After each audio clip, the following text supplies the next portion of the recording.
Ngayon, anong menu natin sa ating goat farm? Araw-araw po tayo nagpapakain ng giniling na napir. Kung makikita nyo po yan, hindi sila nagsasawa. Yan po ay maganda, lalo na ngayong tag-ulan. Kaway-kaway! Bakit ano kailangan pang gilingin? Maraming rason kung bakit kailangan nating gilingin yung mga napir.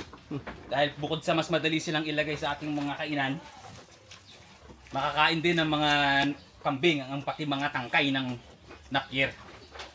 Kasi kung itatali natin sila nakasabit at naapakan niya ng kambing, hindi na yan kakainin ng kambing. Ito, kung makikita nyo, ganito yung klase ng giling namin. No? Makikita nyo? Gustong gusto ng mga kambing yung ganyang hiwa lang. Hindi masyadong durog at hindi masyadong malalaki. So, ngayon meron na tayong topic sa araw na to. Kita-kits bukas!